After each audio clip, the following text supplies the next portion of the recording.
In this video, we're going to talk about how to efficiently negotiate a contract that's mutually beneficial and doesn't take you, the city, for a ride.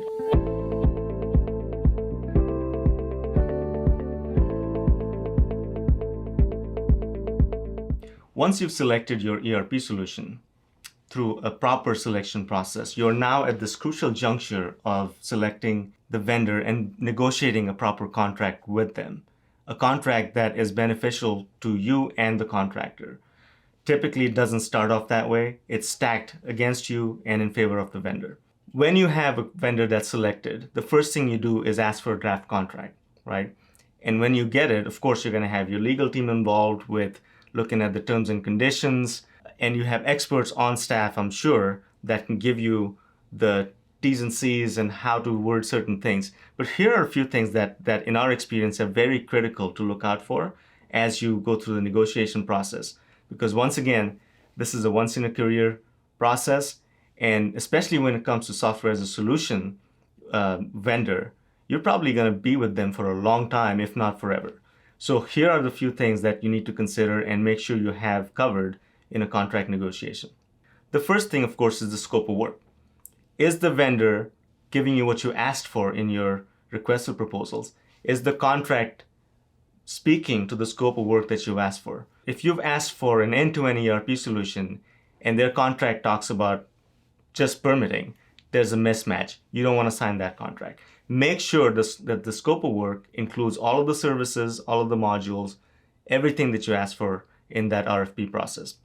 The second thing to look out for is the budget. In that proposal, they had a pricing component.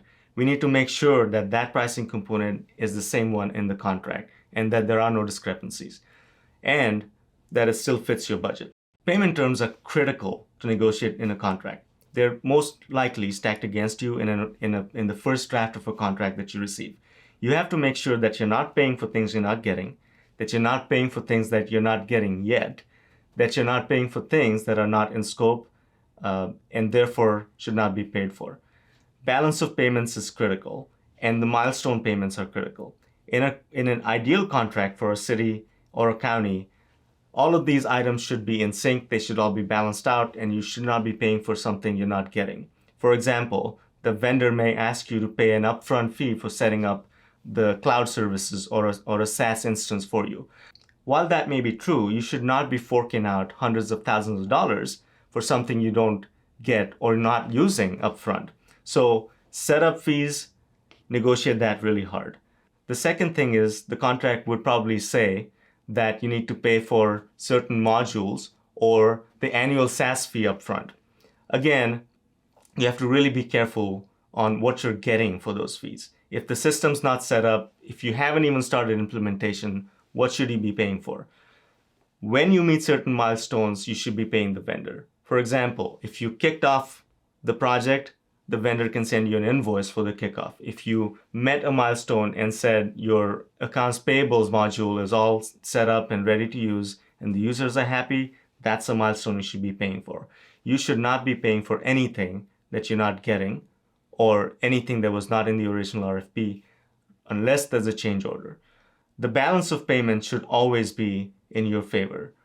Make sure that the milestones are met. Make sure that the account or the contract is set up in such a way that you're only paying for milestones that are met. You're only paying for milestones that you've accepted through a proper testing process and an acceptance process, and that the balance of payments remain in your favor.